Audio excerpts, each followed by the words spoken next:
அவருடைய சாதனைகள் என்ன, ரொம்ப சைலண்டா எவ்வளவு பெரிய வேலையை செஞ்சிருக்காரு. இங்க இருக்கிற பெரும் மதிப்புக்குரிய நிறைய கட்சிகள் இருக்கு, நிறைய பவர்ஃபுல்லான கட்சிகள் இருக்கு, நிறைய தலித் மூமெண்ட்ஸ் இருக்கு. அந்த மூமெண்ட்ஸை விட அந்த மூமெண்ட்ஸோட சேர்ந்து ரொம்ப சைலண்டா மிகப்பெரிய வேலைகளை வந்து அவர் செஞ்சு முடிச்சிருக்காரு. ரொம்ப சாதாரண விஷயம் கிடையாது அப்படின்றத வந்து அவங்க வந்து தெரிஞ்சுக்கணும். ஆனா இது மூலமா அவங்க திருப்தி அடைவாங்களான்னு எனக்கு தெரியல. ஏன்னா நமக்கு சம்பந்தமே இல்லாத, அதாவது தோழமை உணர்வோடு இருந்த நிறைய யூடியூபர்ஸ் கூட வந்து அந்த இடத்துல வந்து ரொம்ப பெரிய மௌனத்தை காத்தாங்க. அவர் வந்து அவர்களுக்கு எப்படி இவர் கொல்லப்பட வேண்டியவரா தெரிஞ்சாருன்றது வந்து ஒரு பெரிய சந்தேகம் இருந்தது.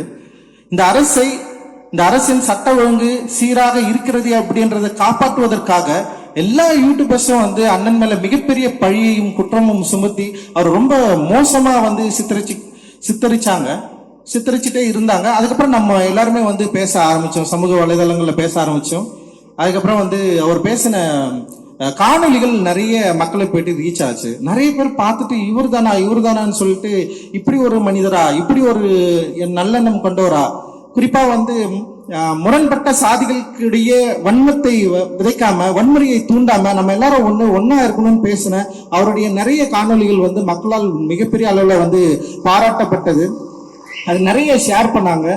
நிறைய நண்பர்கள் தோழர்கள் என்கிட்ட வந்து பேசினாங்க. அந்த டைம்ல தான் வந்து, ஓ இவர் தான் ஆம்ஸ்ட்ராங் அண்ணா, இப்படிப்பட்டவர் தான் ஆம்ஸ்ட்ராங் அண்ணா, எங்களுக்கு அவரை பற்றி தெரியாம இருந்தது அப்படின்னு சொல்லிட்டு அதுக்கப்புறம் நம்ம தோழர்கள் நிறைய பேர் பேசுனது மூலமா ஒரு பெரிய ஒரு பாய்ச்சல் நிகழ்ந்தது. அது அந்த ஏற்கனவே அண்ணன் மறைவை ஒட்டி அவருடைய இறப்பை ஒட்டி பேசப்பட்ட கருத்துக்களுக்கு ஒரு பதில் கருத்தா அது அமைஞ்சது.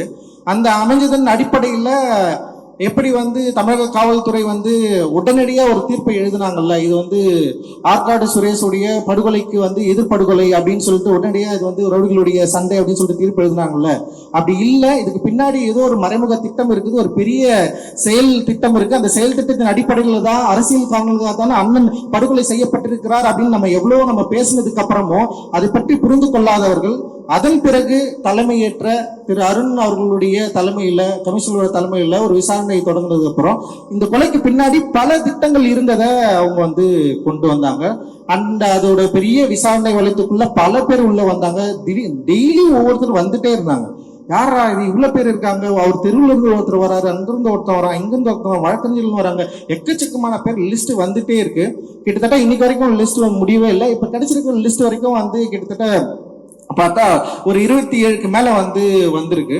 ஸோ இதுதான் வந்து நிரந்தரமானதா, இதுதான் சரியானதா அப்படின்றதுலயும் வந்து நம்ம விவாதிக்க வேண்டிய தேவை இருக்கு அப்படின்னு நான் நினைக்கிறேன். ஸோ நான் அந்த 16 பக்கம் அந்த அறிக்கையை நான் வந்து படிச்சது மூலமா அது என்ன எனக்கு தோணுது